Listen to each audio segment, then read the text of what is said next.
সবাইকে আজকের ম্যাথ ক্লাসে স্বাগতম। আজকে আমি অঙ্ক করব সপ্তম শ্রেণীর অধ্যায় 13 তথ্য অনুসন্ধান ও বিশ্লেষণ অধ্যায়ের 265 নাম্বার পেজ অনুশীলনীর 5 নাম্বার। দেখো 5-এ বলা হয়েছে আমাদেরকে নিচে 80 জন শিক্ষার্থী দৈনিক পড়ালেখার সময়ের গণনায় একটি লেখচিত্র দেওয়া হলো। লেখচিত্রটি ভালো করে পর্যবেক্ষণ করো এবং নিচের প্রশ্নগুলোর উত্তর দাও। কতে বলা হয়েছে নিচের লেখচিত্রটির নাম কি, এর বৈশিষ্ট্যগুলো লেখো। খতে বলা হয়েছে সর্বাধিক কত ঘন্টা শিক্ষার্থীরা পড়ালেখা করে। গতে বলা হয়েছে কতজন শিক্ষার্থী 4 ঘন্টার কম সময় পড়ালেখা করে। কহতে বলা হয়েছে কতজন শিক্ষার্থী 5 ঘন্টার বেশি সময় পড়ালেখা করে। তাহলে আমরা ক, খ, গ, ঘর উত্তরগুলো আমাদের নিচে যে লেখচিত্র দেওয়া আছে এই লেখচিত্র আন্দাজে উত্তরগুলো দিয়ে দিব। এখানে দেখো আমাদের এক পাশে শিক্ষার্থীর সংখ্যা এবং নিচে আমাদের দৈনিক পড়ালেখার সময় ঘন্টায় দেওয়া আছে। তাহলে প্রথমে আমরা কর উত্তর বের করব। কতে দেওয়া আছে আমাকে নিচের লেখচিত্রটির নাম কি এবং এর বৈশিষ্ট্যগুলো লেখার জন্য। দেখো আমি 5-এ 1 ক দিয়ে লিখে ফেলেছি। 5-এ কিন্তু আমাকে 2টা অঙ্ক দেওয়া হয়েছে, সেই জন্য আমি প্রথম অঙ্ককে 1 ধরে নিয়েছি। তাহলে ক দিয়ে আমি লিখেছি লেখচিত্রটির নাম আয়তলেখ। এর বৈশিষ্ট্য আয়তলেখ হলো অনুভূমিক সরলরেখার উপর অবস্থিত একগুচ্ছ আয়তক্ষেত্র। আয়তলেখ প্রতিটি আয়তের ক্ষেত্রফল সংশ্লিষ্ট আয়তের গণন সংখ্যার সমানুপাতিক। আয়তলেখের স্তম্ভগুলোর মাঝে কোনো ফাঁক নেই। স্তম্ভগুলোর উচ্চতা বা দৈর্ঘ্য গণসংখ্যা নির্দেশ করে। তাহলে আমার কর উত্তর লেখা শেষ। খতে বলা হয়েছে সর্বাধিক কত ঘন্টা শিক্ষার্থীরা পড়ালেখা করে। তাহলে আমরা লেখচিত্র থেকে বের করে নেব যে কত ঘন্টা শিক্ষার্থীরা পড়ালেখা করে। দেখো লেখচিত্রের নিচে আমাদের ঘন্টায় দেওয়া আছে দৈনিক পড়ালেখার সময়। তাহলে আমাদের সর্বোচ্চ কত ঘন্টা পড়ালেখা করে, আমাদের এখানে 7 দেওয়া আছে। তাহলে কত উত্তর হবে আমার কর 7 ঘন্টা। দেখো আমি খ দিয়ে লিখে ফেলেছি শিক্ষার্থীরা সর্বাধিক 7 ঘন্টা পড়াশোনা করে। তাহলে আমার খর উত্তর লেখা শেষ। গতে বলা হয়েছে কতজন শিক্ষার্থী 4 ঘন্টার কম সময় পড়ালেখা করে। তাহলে দেখো এখানে আমার লেখচিত্রতে 4 ঘন্টার কম সময় যত শিক্ষার্থী পড়ালেখা করে তার যোগ করে নিব। তাহলে এখানে আমার 4 দেওয়া আছে, 4-এর পরে কত দেওয়া আছে আমার 22, 8, 4। তাহলে আমি 4 আর 22কে একসাথে যোগ করে নেব। যোগ করে নিলে আমার 4 ঘন্টার কম সময় পড়ালেখা করে শিক্ষার্থীর সংখ্যা বের হয়ে যাবে। দেখো আমি গ দিয়ে লিখে ফেলেছি 4 ঘন্টার কম সময় পড়ালেখা করা শিক্ষার্থীর সংখ্যা 22 যোগ 8 যোগ 4 জন। তাহলে যোগ করলে আমার 34 জন হয়। তাহলে আমার গড় উত্তর বের করা শেষ। গহতে বলা হয়েছে কতজন শিক্ষার্থী 5 ঘন্টার বেশি সময় পড়ালেখা করে। তাহলে দেখো আমাকে লেখচিত্রে 5 ঘন্টার বেশি কত দেওয়া আছে, 5-এর বেশি। তাহলে এই পাশ হবে 5-এর বেশি। তাহলে দেখো 6 আর 7 দেওয়া আছে কত আমার 8 আর 6। তাহলে আমি 8 আর 6কে যোগ করে নিব। যোগ করলে আমার 5 ঘন্টার বেশি সময় পড়ালেখা করে এমন শিক্ষার্থীর সংখ্যা বের হয়ে যাবে। দেখো আমি লিখে ফেলেছি গহ দিয়ে 5 ঘন্টার বেশি সময় পড়ালেখা করা শিক্ষার্থীর সংখ্যা 8 যোগ 6। তাহলে যোগ করলে কত হয় আমার 14 জন। তাহলে আমার গহর উত্তর বের করা শেষ এবং 5-এর 1 নাম্বার মানে প্রথম অংশের উত্তরও বের করা শেষ আমার। 5-এর নিচে দেখো বলা হয়েছে আমাকে নিচের তথ্যগুলো ভালো করে লক্ষ্য করো, চিন্তা করো, প্রয়োজনে বন্ধুর সাথে আলোচনা করো। তারপর কোন ক্ষেত্রে কোন ধরনের লেখচিত্র অধিক প্রযোজ্য তা অঙ্কন করে যুক্তিসহ ব্যাখ্যা করো। কতে বলা হয়েছে তোমার ক্লাসের সকল শিক্ষার্থীর জন্ম মাসের ছকটি পূরণ করো এবং লেখচিত্র অঙ্কন করো। তাহলে এখানে আমার ক্লাসের শিক্ষার্থীর জন্ম মাসের ছক পূরণ করব। এখানে মাস আমি জানুয়ারি থেকে ডিসেম্বর পর্যন্ত নিয়ে নেব। আর দেখো এখানে ট্যালি চিহ্ন বা গণসংখ্যা আমাকে কোনো কিছু উল্লেখ করে দেওয়া হয়নি। তাহলে আমি ট্যালি চিহ্ন এবং গণসংখ্যা ধরে নিয়ে করে ফেলবো ছক পূরণ। দেখো আমি 2 নাম্বার দিয়ে ক লিখে ফেলেছি কারণ এটা আমার 5-এর দ্বিতীয় অংশ। আর আমি মাসের নাম ট্যালি চিহ্ন গণসংখ্যা লিখে নিয়েছি। আমি মাসের নাম জানুয়ারি, ফেব্রুয়ারি, মার্চ, এপ্রিল, মে, জুন, জুলাই, আগস্ট, সেপ্টেম্বর, অক্টোবর, নভেম্বর, ডিসেম্বর পুরো 12 মাস নিয়ে নিয়েছি।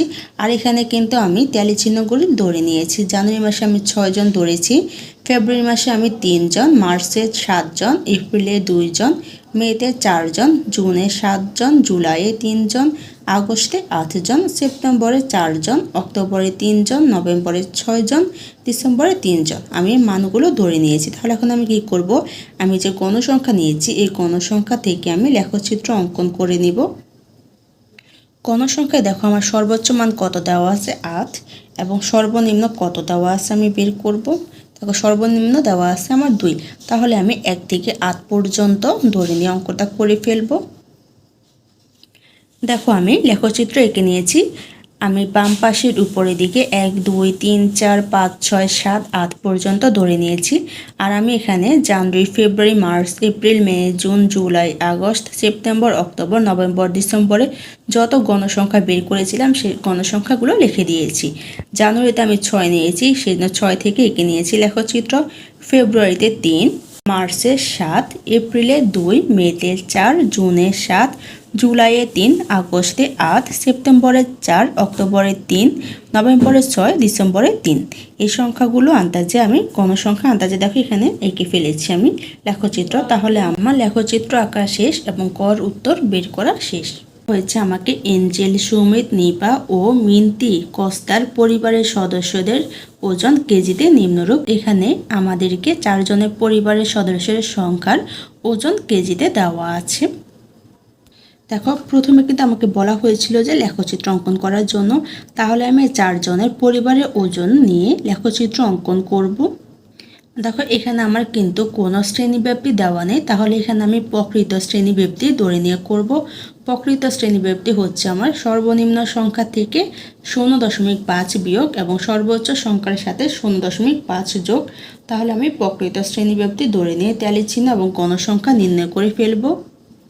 দেখো আমি খ দিয়ে লিখে ফেলেছি প্রকৃত শ্রেণীব্যাপ্তি 0.5 থেকে 10.5, 10.5 থেকে 20.5, 20.5 থেকে 30.5, 30.5 থেকে 40.5, 40.5 থেকে 50.5, 50.5 থেকে 60.5, 60.5 থেকে 70.5।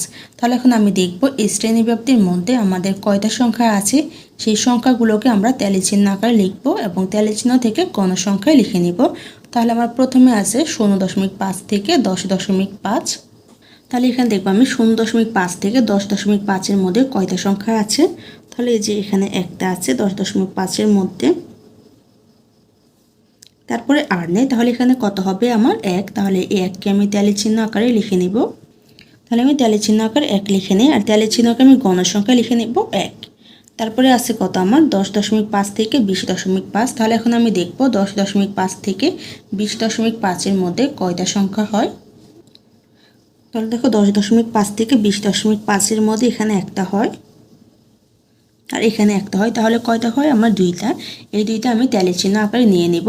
আর বাকি শ্রেণীব্যাপ্তিগুলোতে আমি দেখব যে এখান থেকে আমার কোন সংখ্যাগুলো কোন শ্রেণীব্যাপ্তিতে যায় এবং কয়টা করে সংখ্যা হয় সেই সংখ্যাগুলো আমি ট্যালি চিহ্নতে লিখে ফেলব। দেখো আমি লিখে নিয়েছি 10.5 থেকে 20.5-এর মধ্যে 2, যা ট্যালি চিহ্ন। 20.5 থেকে 30.5-এর মধ্যে 3, 30.5 থেকে 40.5-এর মধ্যেও 3, 40.5 থেকে 50.5-এর মধ্যে 4, 50.5 থেকে 60.5-এর মধ্যে 3, 60.5 থেকে 70.5-এর মধ্যে 4। তাহলে এখন আমি কি করব, এই গণসংখ্যাগুলো যোগ করে নিব। যোগ করলে আমার কত হয় 20। এখন আমি এই গণসংখ্যা আন্দাজে লেখচিত্র অঙ্কন করে নিব। এখানে আমার গণসংখ্যা দেওয়া আছে সর্বনিম্ন 1 আর সর্বোচ্চ কত 4। তাহলে আমি 1 থেকে 4 পর্যন্ত ধরে লেখচিত্র অঙ্কন করে নিব। দেখো আমি লেখচিত্র অঙ্কন করে নিয়েছি।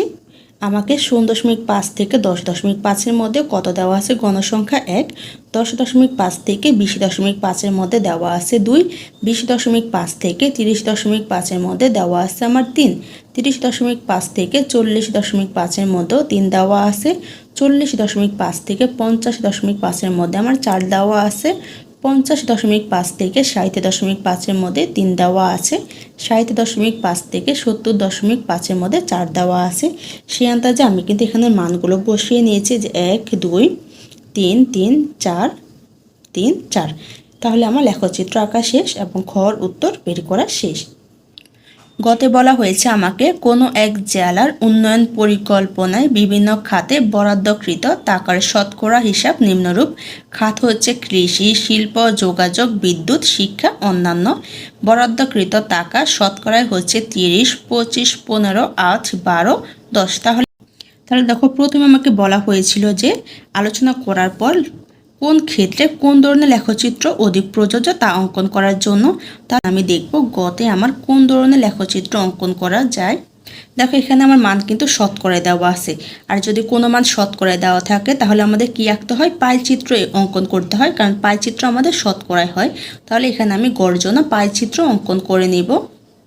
দেখো আমি গ দিয়ে লিখে ফেলেছি খাত কৃষি, শিল্প, যোগাযোগ, বিদ্যুৎ, শিক্ষা, অন্যান্য। বরাদ্দকৃত টাকায় শতকরায় 30, 25, 15, 8, 12, 10 যেগুলো প্রশ্নে দেওয়া ছিল আমি এখানে উঠিয়ে ফেলেছি। তারপরে আমি দেখো লিখেছি বৃত্তের প্রতিটি অংশের কেন্দ্রীয় কোণ, কারণ আমি যদি পাইচিত্র আঁকতে যাই তাহলে আমাকে বৃত্তের প্রতিটি অংশের কেন্দ্রীয় কোণ নির্ণয় করতে হবে। তাহলে আমার কেন্দ্রীয় কোণ নির্ণয় করে নিয়ম হচ্ছে কি, আমার দেখো এখানে কৃষি কত আছে 30, তাহলে এগুলো আমরা সবগুলো যোগ করে নিব যে আমার এখানে কত হয়। দেখো আমি যোগ করে নিয়েছি সবগুলো সংখ্যা, যোগ করলে আমার কত হয় 100। তাহলে আমি কি করব, 30কে 100 দিয়ে ভাগ দেব। তাহলে আমি লিখে ফেলি এখানে 30 ভাগ হচ্ছে কত আমার 100। আর আমি কেন্দ্রীয় কোণ নিব, তাহলে কেন্দ্রীয় কোণ কত হচ্ছে আমার 360 ডিগ্রি। তাহলে আমি 360 ডিগ্রি দিয়ে গুণ দিয়ে দিব। তাহলে মান কত হবে 108 ডিগ্রি।